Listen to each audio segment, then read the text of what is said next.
Verilişin baş sponsoru Kalsi D3 Nikamed.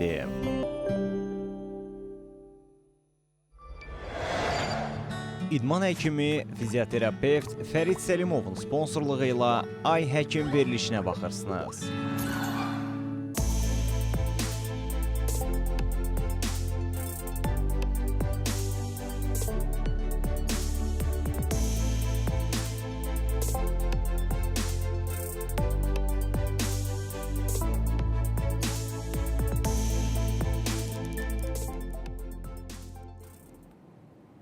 Hər vaxtınız xeyir olsun, əziz tamaşaçılar. CBC Sport'a baxırsınız. Ay Həkim efirdədir. Studiyada doktor Tutu Zeynalovadır və növbəti maraqlı mövzu ilə sizin qarşınızdayıq.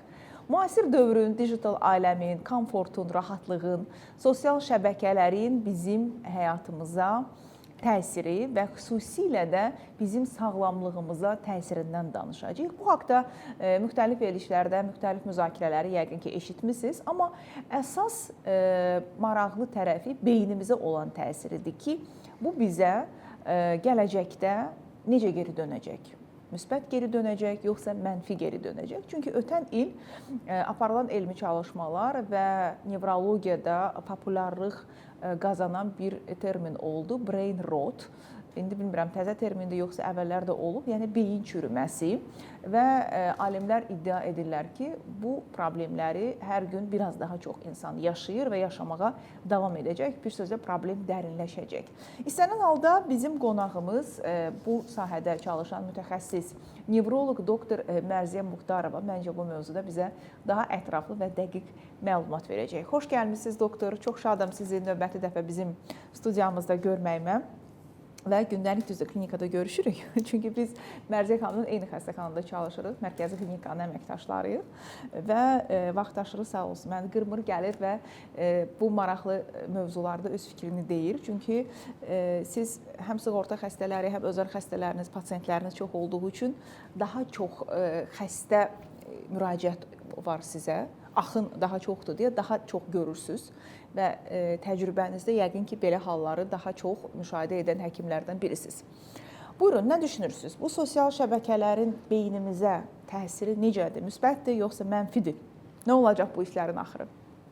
Demək, son illərin, belə deyək də, 2024-cü ilin bir çalışması oldu. İngiltərənin Oxford Universitetinin tələbə və müəllim heyəti bir qrup çalışma elədilər və orada bu çalışma qrupuna başçılıq edən alim Ellis idi. Onlar bir 36 min insan üzərində bir təcrübə gəlişdirdilər və bu təcrübə zamanı onlar hansı ki o insanlar sosial şəbəkədən geniş istifadə edən insanlarıdır. Onların əvvəlki illər ilə son illərdə olan yaradıcılıq qabiliyyətlərini, yəni onların, biz ona orta məktəbdə inşa deyirdik də, esse yazmaq qabiliyyətlərini müqayisə elədilər və gördülər ki, sosial şəbəkədən geniş istifadə edən bu insanların yaradıcılıq qabiliyyəti, inşa yazmaq qabiliyyəti aşağı enib. Bununla yanaşı daha çox digər əlamətləri də onlar aşkara çıxartdılar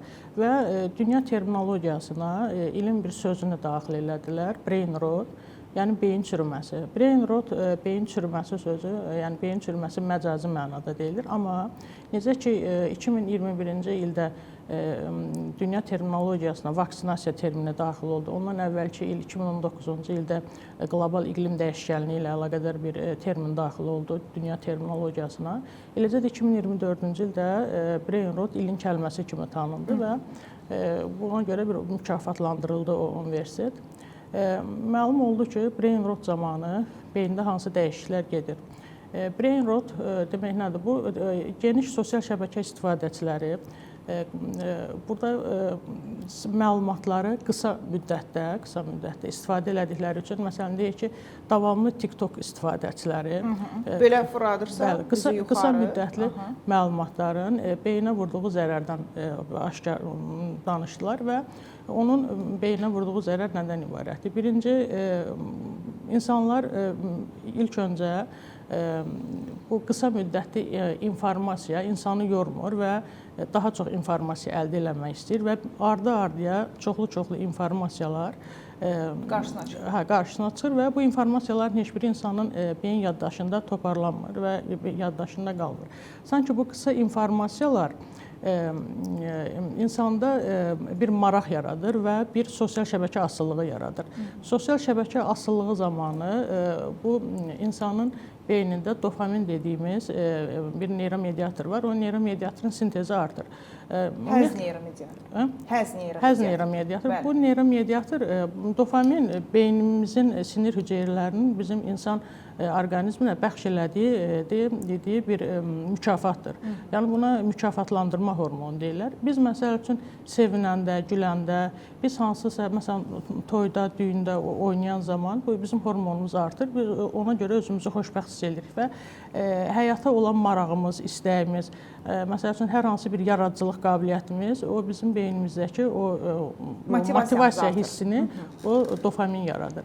Və sosial şəbəkə istifadəçilərində da bu dopaminin sintezi artır. Çünki zövq alma hissi artır. Və bu zaman dopaminin sintezi artdıqca sinir sisteminin enerjisi tükənir. Yəni davamlı dopamin sintezi olunur və hüceyrələr yorulur, sinir hüceyrələri. Dopamin sintezi tükənir və beynin belə deyək də dopamin beyində əsas neyromediatorların belə skeletini təşkil elədiyi üçün başlayır fəsadlar verməyə. Yəni belə deyək ki, serotoninin əvvəlki metabolizm proseslərində əmələ gələnə qədər xoşbəxtlik hormonu deyirik də biz. Onun sintezində dopaminin rolu var. Yəni o dopamin onun skeletini təşkil edir biokimyəvi çevrilmələr nəticəsində. Serotoninin sintezi pozulur, yuxu melatoninin sintezi pozulur, yaddaşda iştirak edən neyromediatorların sintezi pozulur və bu zaman insanlarda depressiya hissi, yuxusuzluq əlamətləri, həyata maraq hissi azalır. Belə deyək də, necə ki, insan narkotik maddədən bir asılı qalır, yəni narkotikanın beyində verdiyi fəsadlar, narkotikada qəbul edəndə insan beyində dopamin artır, onların zövq alma hissi artır. Eyni zamanda sosial şəbəkə istifadəçilərinin də beynində narkotika istifadə edənlərin beyni ilə eyni dəyişiklik gedir.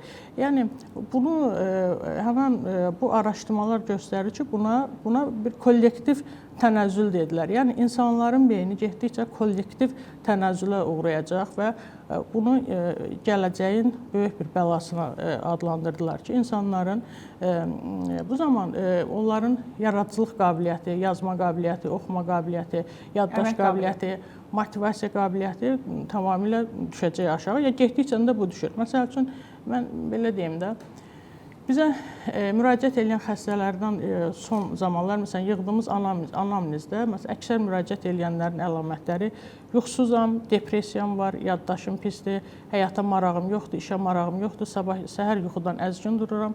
Son zamanlar verdiyimiz suallardan biri, sosial şəbəkədən istifadə edirsinizmi?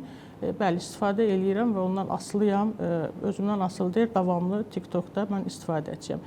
Yəni bu insanların istehlak, TikTokda baxın da, yəni özlərinin istehlak elədiyi deyilir. Başqa beynin istehlak elədiyi məhsula onlar baxırlar. Özlərinin yaradıcılıq qabiliyyəti yoxdur. Və mən sizə deyim ki, bu kollektiv tənəzzül haqqında ilk dəfə fikri Ellisdən əvvəl İngiltərədə Torrey alimi o demişdi 1856-cı ildə. O zaman yeni termin deyil bu. Hə, bu bir kitabında onu bir qısa bir məqalə şəklində yazmışdır və orada o zaman da insanlar elə bir ki kənd təsərrüfatı həyatından fabrik təsərrüfatı həyatına keçdilər. Yəni onda da o insanlarla bu insanları müqayisə elədilər ki, insanların öz yaradıcılıq qabiliyyəti olmalıdır və insanlar gün ərzində başları yəni bir işə qarışır, tutaq ki, bir fabrikdə işləməyə qarışır. Axşam da onlar qısa bir xəbəri izləyib, sonra yatırlar. Yəni eyni monoton həyat tərzi ilə davam edirlər.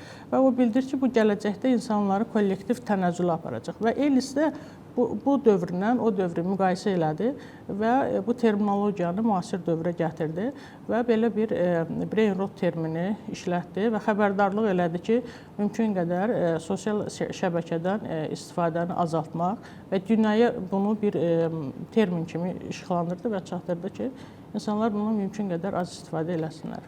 Onda ehtimal olunur ki, gələcəkdə bizim telefonların arxasına da necə ki, siqaret sağlamlığımıza zərərdir, telefon sağlamlığımıza zərərdir yazılacaq. Yazılır. Yəni artıq bu buna doğru gedirik. Buna doğru gedirik və bu xəbərdarlığıdır. Elə bunun özü böyük bir xəbərdarlığıdır. Dünyaya xəbərdarlıq Çünki edir. siz dediniz ki, inşa yazmaq qabiliyyəti, potensialı, yaradıcılıq qabiliyyəti azalır. Nəzərə alsaq ki, indi bir də həyatımıza hər şeyi hazırlayıb bizə verən ChatGPT çıxıb. O zaman bu getdikcə bu problem biraz daha dərinləşəcək və beynimiz ümumiyyətlə istifadə etməyəcək. Belə deyək, ChatGPT burada o bütün Süni intellektdən danışır. Süni intellektdən orada köməkçi vasitə kimi istifadə eləmək olur, amma ora bütün deyək ki, kitablar ora köçürülüb də, o başqa bir yöntəmdə olan bir şeydir. ChatGPT-dən sən istifadə edib öyrənirsən, bilikləri artırmaq üçün öyrənirsən, amma sosial şəbəkədən, yəni sən qısa məlumatları izləyirsən. Yadımızda qalır o məlumatlar. O məlumatlar insan beynində, baxın, yəni bir gün əvvəl biz nə qədər məlumat izləyirik, onların hansı bizim beynimizdə qalır, heç biri bizim beynimizdə qalmır. Heç o haqda düşünməmişdim. Davamlı, çox nadir. heç biri qalmır və bir də uzun videolara baxmırlar, doktor. Bu nə fəsadlar verir? Məsələn, verdiyin fəsadlardan biri nədir? İnsanların kino izləmək qabiliyyəti əvvəlki kimi olmur. Yəni filmin əvvəlinə biraz baxırlar, axırına kimi hövsələləri gəlmir. Çünki qısa videolar izləyiblər axı, uzun sürəli videolara baxa bilmirlər. Məsələn, insanlar bunu öz üzərlərində əvvəlki dövrləri ilə indiki dövrlərini müqayisə eləsələr, onlar görərlər ki, artıq onlar brain rotdular. Yəni beyinləri çürüməyə doğru gedir. Yəni hər kəs bu gün məsəl üçün özünün bu verilişdən sonra bir özünə sual versin. Mən əvvəl necə idim, indi necə idim?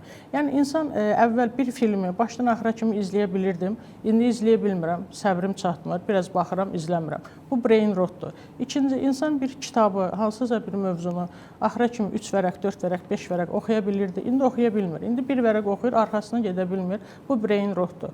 Artıq o düşünməlidir ki, mən brain rotam, mən bunun fəsadı sosial şəbəkədir. Mənim həyata motivasiyam yoxdur. Sabah enerjisiz gedirəm, işi güc balı ilə yola verirəm. Axşam dincəlmək üçün evə gələndə mən telefon açıram və ondan sosial şəbəkədən istifadə edirəm. Bu artıq mənim brain rotam mən və sosial şəbəkə asıllığımdır və bu da məndə artıq ciddi fəsadlar verib. Yəni bu dopamini biz gecə o sosial şəbəkədə bütün günü istəməyərək, yorğun-arğın işlədiyimiz üçün axşam o sosial şəbəkədə özümüzü mükafatlandırırıq.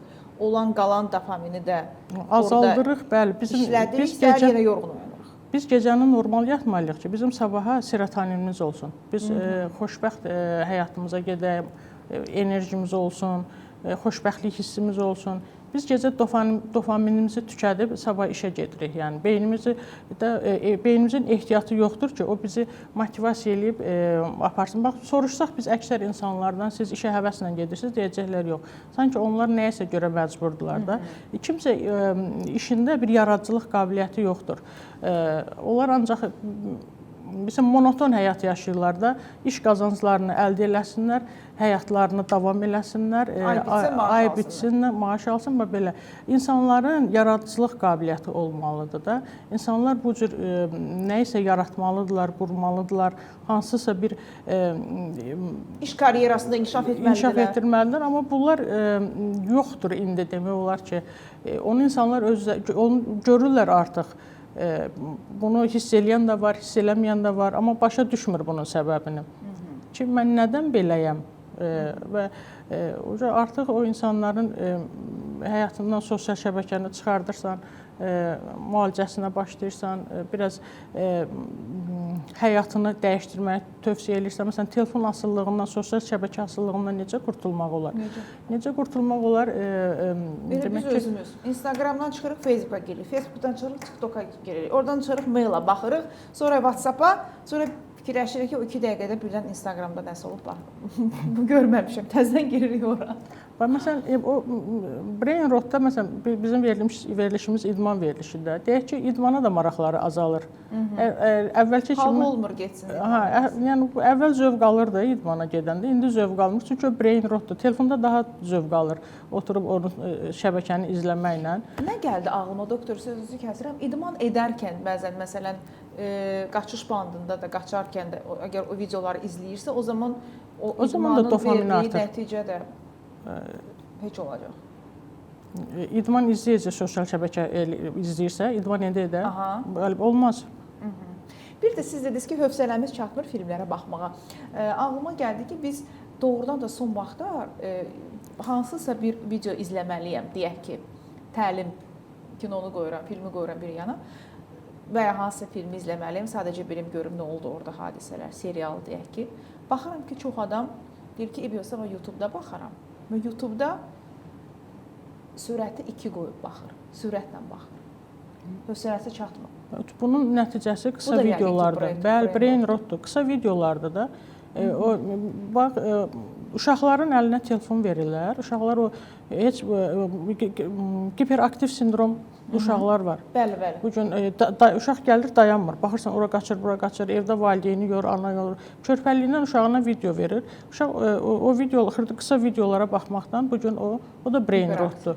Hiperaktivlik uşaqlarda hiperaktivlik yaradır. O da brain rotun bir əlamətidir. Gənclərdə yaradır, qərarsızdırlar, otura bilmirlər bir yerdə. Bir gənclə oturursan, söhbət aparırsan, görürsən adam darıxır, əlində telefonu belə-belə. Deyirsən ki, telefonu söndür, biraz bizimlə danış da. Nədir sizin valideyniniz sizdən narahatdır və müraciət eləyib bizə. Görürsən ki, elə gözü telefondadır, telefonu belə-belə oynadır. Və bu brain rotdur artıq. Məsləhət görürsən ki, beynimiz çürüyür. Bəli, beynimiz məcazi mənada çürüyür. Amma əslində mən onu məcazi mənada deməzdim. Həqiqi mənada beynimiz çürüyür. Yəni biz onu hər bir insan öz həyatında onu hiss eləməlidir ki, o brain rotdur. Brain rot çox təhlükəli bir deyim ki, vəziyyətdir. Məsələn, asılılıqdırsa oradan çıxmaq da çətindir. Əlbəttə, insanlar bir araya gəlib deyək ki, bir yerdə oturub söhbət eləyə bilmirlər, dərdləşə bilmirlər. Hərə telefon. Bu brain rotdur. Brain rotdan qurtarmaq üçün dostlarla görüşmək lazımdır, təbiətin qoynunda söhbət eləmək lazımdır, cümlə qurmaq lazımdır, danışmaq lazımdır. Bir gənclə söhbət edirsən, 3-4 dənə cümləni ardı-ardıya qurub öz şikayətini sənə bildirə bilmir. Sənə baş ağrı şikayəti ilə müraciət edib. Deyirsən ki, abalam, nədir şikayətin? Deyir, anam gətirib məni. Deyirsən ki, siz şikayətinizi deyin. Deyir, anam desin. Çünki adam deyə bilmir, başım ağrıyır, nə vaxt ağrıyır, sabah ağrıyır, axşam ağrıyır, günorta ağrıyır. Sözü ondan sən güclə çəkirsən. Çünki onun söz ehtiyatı yoxdur, danışıq qabiliyyəti yoxdur. Çünki o brain rotdur, telefondadır bütün günü. Təəssüf, biz davam edəcəyik. Bu beyin çürüməsindən, bu asılılıqdan necə canımızı qurtara bilərik və yaxud ən azından necə daha keyfiyyətli yaşaya bilərik? Bu, madam ki, girib bu sosial şəbəkə, bu digital aləm həyatımızda necə edək ki, bu problemlə daha keyfiyyətli yaşaya bilək? Bu haqda danışacağıq verilişimizin ikinci yarısında. Sırada reklamlar var. Reklamlardan öncə verilişimizin baş sponsoru Ştada şirkətinə öz təşəkkürümü bildirmək istəyirəm. Kalsium D3 Nikamet, portağal və limon dadlı çeynəmə tabletlərini sizə təklif edir. Kalsium və D vitamini defisitinin profilaktikası məqsədi ilə həmçinin kalsium və D vitamini defisiti riski olan pasientlərdə osteoporozun müalicəsi zamanı əlavə terapiya qismində istifadə olunur.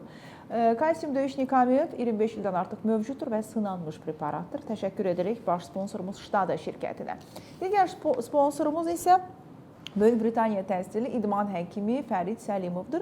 Fərid Səlimov müasir fizioterapevtik yanaşma ilə sizin xidmətinizdədir. Onurğa, diz, çiyin, əzələ ağrılarından artıq daha tez və müasir idman yanaşması ilə müalicə oluna bilərsiniz. 055 318 83 94 nömrəsinə zəng edərək Fərid doktorun qəbuluna yazıla bilərsiniz. Reklamlara baxaq, sonra bu mənim üçün də şəxsən çox maraqlı mövzunu davam etdirəcəyik.